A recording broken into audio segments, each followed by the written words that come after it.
India Legal presents Courts Roundup.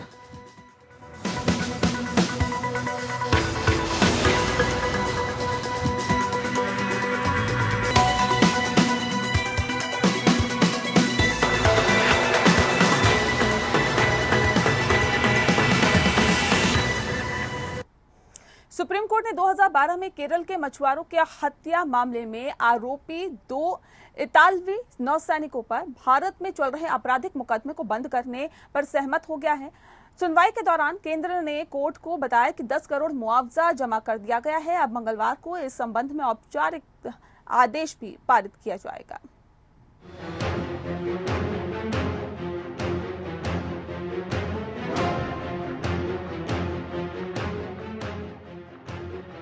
Supreme court ने शुक्रवार को इटली द्वारा जमा किए गए 10 करोड़ रुपए की मुआवजे को ध्यान में रखते हुए केंद्र सरकार के 2 इतालवी मरीन मासिमिलियानो लोटेरो और सल्वाटोर गिरोन के खिलाफ भारत में लंबित आपराधिक कार्यवाही को रद्द करने की मांग वाले आवेदन पर आदेश सुरक्षित रखा है।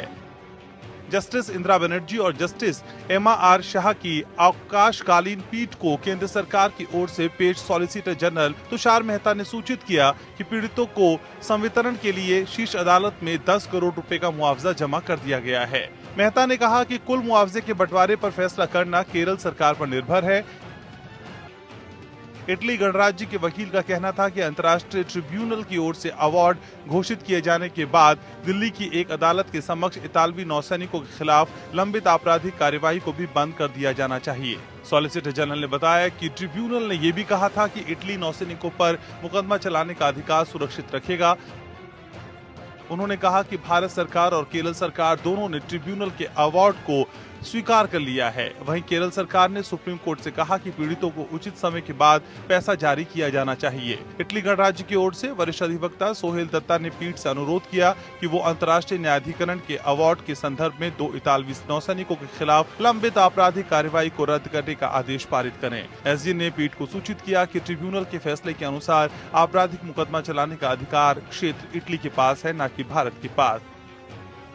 पीठ ने सुनवाई के दौरान मुआवजे के बंटवारे और संवितरण को लेकर चिंता व्यक्त की। पीठ ने कहा कि वो पीड़ितों के बीच राशि के बंटवारे और उसके वितरण का फैसला करने के लिए केरल के उच्च न्यायालय को 10 करोड़ रुपए के मुआवजे के हस्तांतरण का आदेश दे सकती है। राज्य सरकार के वकील ने कहा कि जब तक इस अदालत ने हस्तक्षेप नहीं किया था तब तक पीड़ितों के पास कुछ भी नहीं था। घटना के बाद राज्य में बहुत आक्रोश था। हालांकि वो अब संतुष्ट थे, जिस पर सुप्रीम कोर्ट ने सुझाव दिया कि धन को केरल हाईकोर्ट में स्थानांतरित किया जा सकता है और हाईकोर्ट पीड़ितों को दी जाने वाली राशि के वितरण के पहलू की निगरानी कर सकता है। बहरहाल सुप्रीम कोर्ट मंगलवार को आदेश पारित करेगा। 2 इतालवी नौसैनिकों मासिमिलियानो लोटेरो और सल्वाटोर गिरोन पर 15 फरवरी 2012 को केरल के 2 मछुआरों की हत्या करने का आरोप है।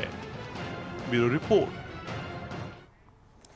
सुप्रीम कोर्ट ने मुंबई के पूर्व पुलिस कमिश्नर परमबीर सिंह के राज्य के बाहर मामले की सुनवाई से जुड़ी याचिका खारिज कर दी। सर्वोच्च अदालत ने इस पर कड़ी टिप्पणी करते हुए कहा कि परमबीर खुद 30 साल से महाराष्ट्र पुलिस में सेवा दे रही हैं। इसके बावजूद उन्हें राज्य पुलिस पर भरोसा नहीं है। वे राज्य से बाहर मामला भेजने की मांग कर रहे हैं। ये अजीब सी बात है। इसके साथ ही अदालत ने कहा कि जिनके घर शीशे के होते हैं वे दूसरों के घरों पर पत्थर नहीं फेंका करते।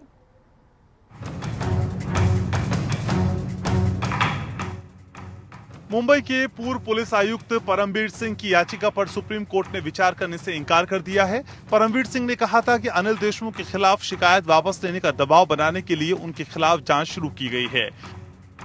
मामले की गंभीरता को देखते हुए केस राज्य के बाहर ट्रांसफर कर दिया जाए। सुप्रीम कोर्ट ने इस पर टिप्पणी करते हुए कहा कि जिनके घर शीशे के हों वो दूसरों के घरों पर पत्थर नहीं मारते। मामले की सुनवाई करते हुए सुप्रीम कोर्ट ने परमबीर सिंह से कहा कि जिस राज्य में आप 30 साल से ज्यादा समय तक काम करते रहे, अब वहां की मशीनरी और प्रशासन पर आप भरोसा कैसे नहीं कर सकते हैं। सुप्रीम कोर्ट ने कहा कि अगर आप इस मामले में तुरंत कोई राहत चाहते हैं तो आप हाईकोर्ट में अपील करें। हम अपनी याचिका खारिज कर रहे हैं। कोर्ट ने परमबीर सिंह के वकील को याचिका वापस लेने की इजाजत दे दी। सुप्रीम कोर्ट ने आदेश में कहा कि हमें संदेह नहीं है कि ये मामला बेहद गंभीर है। हाईकोर्ट जाने की छूट दी जाती है। जस्टिस कौल ने कहा कि याचिकाकर्ता कुछ आरोप लगा रहे हैं और मंत्री भी कुछ आरोप लगा रहे हैं। मुझे नहीं समझ में आता कि आपको हाईकोर्ट क्यों नहीं जाना चाहिए। हम मानते हैं कि मामला गंभीर है, लेकिन आर्टिकल 226 की शक्तियां काफी विस्तृत हैं। रोहतगी अदालत से दरख्वास्त करते हैं कि हाईकोर्ट को कल मामले पर सुनवाई करने का निर्देश दिया जाए, क्योंकि सीसीटीवी सबूत शामिल हैं। रोहतगी ने आर्टिकल 32 के तहत याचिका दायर करने पर तर्क देते हुए कहा कि ये देश के लिए जनहित का गंभीर मुद्दा है। एक पुलिस अधिकारी को प्रशासनिक आधार पर ट्रांसफर किया गया, लेकिन गृह मंत्री ने खुद टीवी पर कहा कि ये एक प्रशासनिक ट्रांसफर नहीं था। कोर्ट ने इसमें कम अहम मुद्दों पर आर्टिकल 32 की याचिकाओं को सुना है। रोहतगी ने कहा कि पूरा राज्य हिल गया है, पुलिस सुधार नहीं हुए हैं। जस्टिस कौल ने कहा कि मुझे लगता है कि गंभीर मामला है, लेकिन हाईकोर्ट इसे देख सकती है। संघ की तरफ से वरिष्ठ वकील मुकुल रोहतगी पेश हुए। जस्टिस एस के कौल ने पूछा कि याचिका आर्टिकल 32 के तहत क्यों डाली गई, 226 क्यों नहीं। दूसरा, जिस व्यक्ति के खिलाफ याचिका है उसे पार्टी तक नहीं बनाया गया। इस पर रोहतगी ने कहा कि उन्हें देशमुख को पार्टी के तौर पर जोड़ने की याचिका दाखिल कर चुके हैं।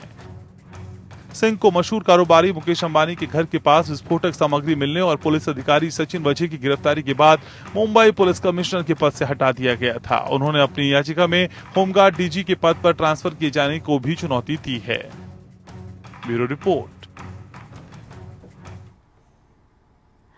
सुप्रीम कोर्ट ने शुक्रवार को अखिल भारतीय आयुर्विज्ञान संस्थान यानी एम्स को INICET परीक्षा 2021 को 1 महीने के लिए स्थगित करने का आदेश दिया है। अदालत ने स्पष्ट किया है कि 16 जून को होने वाली परीक्षा 1 महीने की समाप्ति के बाद किसी भी समय आयोजित की जा सकती है। कोर्ट ने आदेश दिया कि ये देखते हुए कि परीक्षा में शामिल होने के इच्छुक कई उम्मीदवार कोविड ड्यूटी में हैं और दूर दराज के इलाकों में, हमारी राय है कि 16 जून की तारीख मनमानी है। हम परीक्षा को 1 महीने के लिए स्थगित करने का निर्देश देते हैं। कहने की जरूरत नहीं है कि परीक्षा 1 महीने की समाप्ति के बाद कभी भी आयोजित की जा सकती है। 26 डॉक्टर्स द्वारा दायर एक याचिका पर जस्टिस इंदिरा बनर्जी और MR शाह की बेंच ने यह आदेश पारित किया था कि INICET परीक्षा चिकित्सा स्नातकोत्तर अध्ययन के क्षेत्र में उच्च अध्ययन में प्रवेश के लिए आयोजित की जाती है। अधिवक्ता पल्लवी प्रताप के माध्यम से 26 डॉक्टर्स द्वारा दायर याचिका में कहा गया है कि 16 जून को परीक्षा आयोजित करना प्रधानमंत्री कार्यालय PMO द्वारा नीट PG परीक्षा 2021 को 4 महीने के लिए स्थगित करने के संबंध में दिए गए आश्वासन की घोर अवहेलना होगी। PMO की ओर से उक्त संचार में यह भी कहा गया कि उक्त परीक्षा की तैयारी के लिए छात्रों को कम से कम 1 महीने का समय दिया जाएगा।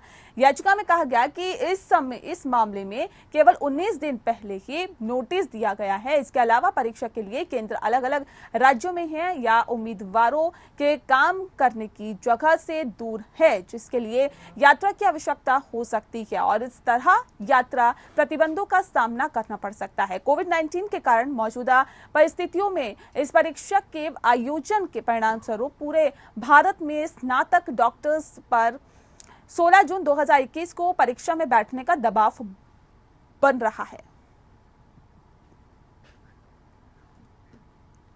कोरोना काल के दौरान प्रवासी मजदूरों को मुफ्त राशन दिए जाने के मामले में सुनवाई हुई। केंद्र सरकार ने कोर्ट को बताया कि मजदूरों के लिए राशन का वितरण बढ़ाया गया है। कोर्ट ने केंद्र सरकार से पूछा कि हम आपके वितरण पर संदेह नहीं कर रहे हैं, स्थिति ये है कि उन्हें किस योजना के तहत वितरित किया जाएगा। कोर्ट ने पूछा कि जिनके पास राशन कार्ड नहीं है ऐसे मजदूरों को किस योजना के तहत राशन दिया जा रहा है। केंद्र सरकार ने जवाब देते हुए कहा कि ये राज्यों को तय करना है कैसे वितरित कर रहे हैं। कोर्ट ने केंद्र से फिर पूछा कि बिना राशन कार्ड के प्रवासियों के लिए मुफ्त राशन मुहैया कराने की क्या योजना है। सुप्रीम कोर्ट ने कहा कि पश्चिम बंगाल जैसे कुछ राज्यों का कहना है कि उनके पास ऐसी कोई योजना नहीं है। केंद्र सरकार की तरफ से additional solicitor general Aishwarya Bharati ने कहा कि मजदूरों की पहचान तो राज्यों को ही करनी है, उसी तरह जैसे फूड सिक्योरिटी के तहत किया गया था। कोर्ट ने कहा कि अनाज की समस्या नहीं है, मुश्किल काम उसका वितरण है। वही सॉलिसिटर जनरल ने कहा कि हम मजदूरों को मरने के लिए छोड़ नहीं रहे हैं और वो हमारी प्राथमिकता में है। हम हर राज्य के संबंधित सचिव के साथ ही एक वीडियो कॉन्फ्रेंसिंग मीटिंग करके 1 सप्ताह में कोर्ट को सूचित किया जा सकता है। सॉलिसिटर जनरल ने कोर्ट को बताया कि जो सिस्टम विकसित किया जा रहा है जो कि काफी कारगर होगा, इस सॉफ्टवेयर के जरिए निगरानी पर्यवेक्षण सब किया जा सकेगा। और ऐसे में कोर्ट ने सॉलिसिटर जनरल से कहा कि सिस्टम को विकसित करने में तो 3 से 4 महीने लग जाएंगे। आप कोई सर्वेक्षण नहीं कर रहे हैं, आप केवल एक मॉड्यूल बना रहे हैं ताकि डेटा आपके सिस्टम में इकट्ठा किया जा सके। कोर्ट ने केंद्र सरकार को सुझाव देते हुए कहा कि प्रवासी मजदूरों के रजिस्ट्रेशन के लिए गुजरात सरकार के पोर्टल के तर्ज पर दूसरे राज्यों को भी पोर्टल बनाने और मजदूरों के रजिस्ट्रेशन में तेजी लानी चाहिए।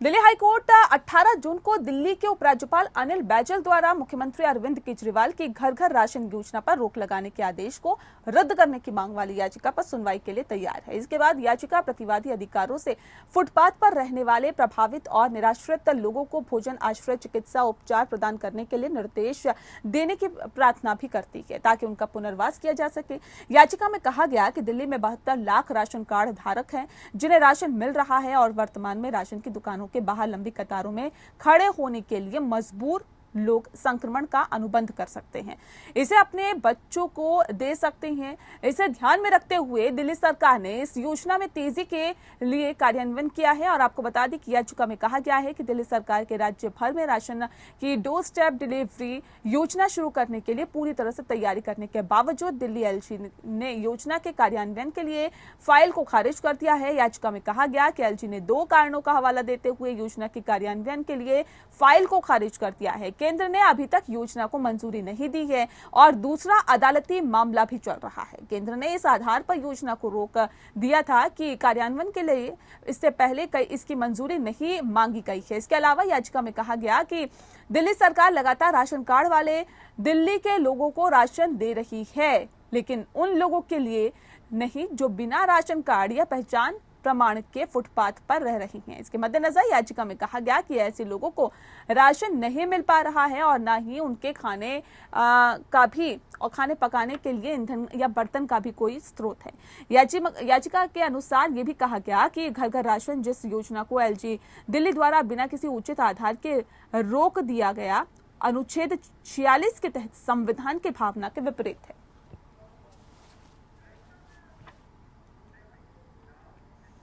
झारखंड हाईकोर्ट ने दवा मूल्य नियंत्रण आदेश 2013 के तहत शामिल प्रमुख चिकित्सा उपकरणों जैसे पल्स ऑक्सीमीटर और ऑक्सीजन कंसंट्रेटर की कीमत को नियंत्रित करने के लिए अपने सक्षम प्राधिकारी द्वारा की गई कार्रवाई पर केंद्र सरकार से जवाब मांगा है। मुख्य न्यायाधीश रवि रंजन और न्यायमूर्ति सुजीत नारायण प्रसाद के खंडपीठ उस याचिका पर विचार कर रही थी जिसमें केंद्र और राज्य को oxygen concentrator, pulse oximeter, ventilator मशीनें आदि जैसे चिकित्सा उपकरणों को मूल्य को आवश्यक वस्तु अधिनियम 1955 और राष्ट्रीय आपदा प्रबंधन अधिनियम 2005 की धारा 3 के तहत नियंत्रण में लाने के निर्देश देने की मांग की गई थी।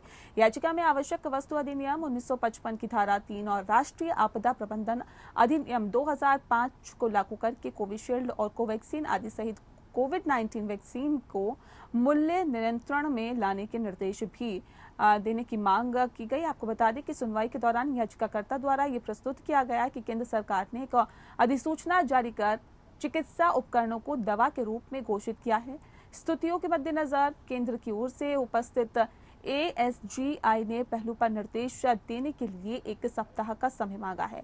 देश की स्वास्थ्य आपात स्थिति को ध्यान में रखते हुए और जनहित में याचिका में प्रार्थना की गई है कि कोविशील्ड, कोवैक्सीन आदि सहित जीवन रक्षक कोविड-19 वैक्सीन और oxygen concentrator, pulse oximeter, ventilator machine आदि जैसे चिकित्सा उपकरणों की कीमत को भी नियंत्रित किया जाना चाहिए। याचिका में कहा गया है कि केंद्र सरकार ने इस जीवन रक्षक कोविड-19 वैक्सीन की कीमत तय करने के ये काम निर्माता पर छोड़ दिया है और वे अनुचित, मनमाना और अनुचित तरीके से उक्त वैक्सीन की कीमत तय कर रहे हैं। इसके अलावा याचिका में कहा गया है कि जीवन रक्षक वैक्सीन और चिकित्सा उपकरण निर्माण कंपनी द्वारा तय किए गए हैं और ऐसी जीवन रक्षक वैक्सीन और चिकित्सा उपकरणों की अधिकतम खुदरा कीमत बहुत अधिक, कभी-कभी 2 गुने से भी अधिक रखी गई है, जो कि अनुचित, अन्यायपूर्ण और मनमाना है।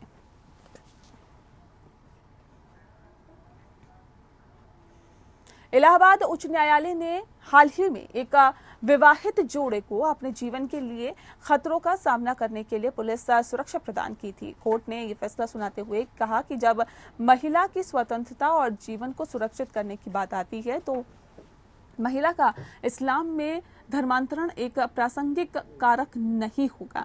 जस्टिस सलिल कुमार राय की पीठ एक लड़की 20 वर्ष की आयु जिसने इस्लाम स्वीकार कर लिया और पुरुष जिसकी 40 वर्ष की आयु थी, इनकी याचिका पर सुनवाई कर रही थी। और ऐसे में आपको बता दें कि उन्होंने प्रतिवादियों को उनके वैवाहिक जीवन और स्वतंत्रता में हस्तक्षेप न करने का निर्देश देने की मांग की है।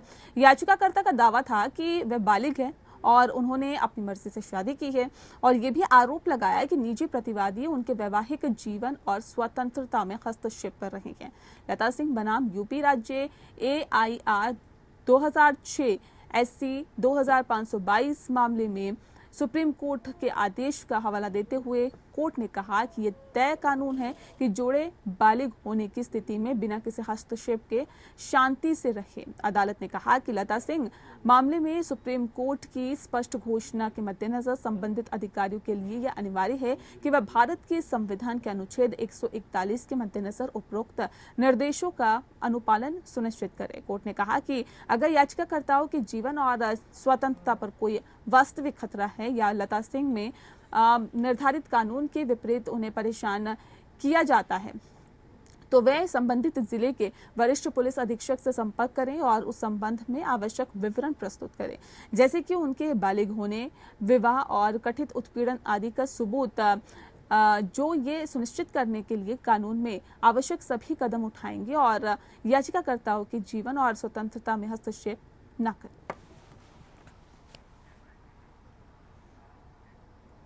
मद्रास हाईकोर्ट ने सरकारी स्कूलों में दी जाने वाली शिक्षा की गुणवत्ता पर गंभीर चिंता व्यक्त की है और कहा कि सरकारी स्कूलों में पढ़ने वाले वंचित वर्गों के छात्रों और ग्रामीण छात्रों को निजी स्कूलों में पढ़ने वाले छात्रों के समान गुणवत्ता वाली शिक्षा प्रदान की जानी चाहिए। न्यायमूर्ति N किरूपकरण और न्यायमूर्ति TV थामिलसेल्वी की पीठ सरकारी प्राथमिक विद्यालयों के प्रधानाध्यापक के रूप में पदोन्नत होने के लिए ही सेवा शर्तों के संबंध में दायर एक रिट अपील की सुनवाई कर रही थी और न्यायालय ने कहा कि यद्यपि तमिलनाडु उच्च शिक्षा का केंद्र है, उसके बावजूद भी विशेष रूप से ग्रामीण क्षेत्रों और सरकारी स्कूलों में स्कूली शिक्षा का स्तर घटिया बताया गया है। लेकिन कोर्ट ने कहा कि चूंकि मामला प्राथमिक विद्यालय के प्रधानाध्यापकों से संबंधित है, इसलिए उन स्कूली छात्रों की स्थिति पर गौर करना उचित है जो सरकारी स्कूलों में पढ़ रहे हैं, खासकर ग्रामीण क्षेत्रों में। कोर्ट ने कहा कि सरकारी स्कूलों में बुनियादी ढांचे की कमी और सरकारी स्कूलों में छात्रों को दी जाने वाली शिक्षा की खराब गुणवत्ता ही सरकारी स्कूलों में छात्रों के कम प्रवेश का कारण है। अदालत ने कहा कि भले ही सरकारी स्कूल के शिक्षकों को निजी स्कूल के शिक्षकों की तुलना में जिन्हें बहुत कम वेतन और अधिक घंटे काम करना होता है में अच्छा वेतन दिया जाता है, लेकिन सरकारी स्कूल के छात्रों को दी जा रही शिक्षा की तुलना में निजी स्कूल के छात्रों से नहीं वहां पर तुलना की जा सकती। और ऐसे में स्थिति को देखते हुए न्यायालय ने आशा व्यक्त की है कि सरकारी स्कूलों में शिक्षा की खराब गुणवत्ता के कारण की जांच करने और सुधारात्मक उपायों का सुझाव देने के लिए विशेषज्ञ और शिक्षाविदों की एक समिति का गठन किया जाएगा। यह सरकारी स्कूलों में शिक्षा की गुणवत्ता को बढ़ाने के लिए सरकार स्वयं को कोई अन्य सुधारात्मक उपाय भी करें। इलाहाबाद हाईकोर्ट ने एक महत्वपूर्ण फैसले में कहा है कि वरिष्ठ अधिकारियों द्वारा न्यायालय के आदेशों की उपेक्षा का देश में कानून के शासन पर गंभीर परिणाम होगा। न्यायमूर्ति अजय भनोट की खंडपीठ ने आगे टिप्पणी की कि कोर्ट ने समय समय पर जमानत आवेदनों के सरकारी अधिवक्ता को निर्देश प्रदान करने में पुलिस अधिकारियों की विफलता को देखा है। पीठ ने कहा कि एक बार पुलिस अधिकारियों को इस तथ्य के प्रति सचेत कर दिया गया है, समय पर निर्देश देने में विफलता कानून की जड़ पर हमला है। यह अक्सर एक आरोपी अनुचित कैद की ओर ले जाता है। आवेदक के खिलाफ भारतीय दंड संहिता IPC की धारा 394 के तहत प्रथम सूचना रिपोर्ट दर्ज की गई और विशेष न्यायाधीश डकैती प्रभावित क्षेत्र अपर सत्र न्यायाधीश औरैया ने 2 मार्च 2021 को आवेदक की जमानत अर्जी खारिज कर दी। इसके बाद आवेदक ने जमानत आवेदन के साथ ही उच्च न्यायालय का रुख भी किया। आवेदक के वकील ने कहा कि आवेदक को वर्तमान मामले में झूठा फंसाया गया है और FIR घटना के 7 दिन बाद दर्ज की गई है। कोर्ट ने कहा कि कोर्ट ने समय समय पर जमानत आवेदनों के सरकारी अधिवक्ता को निर्देश प्रदान करने में पुलिस अधिकारियों को विफलता को देखा है और ऐसे में कोर्ट ने ये भी नोट किया कि AGA ने आपराधिक जमानत आवेदन में कहा है कि राज्य सरकार राज्य में कानून के शासन को बनाए रखने के लिए प्रतिबद्ध है।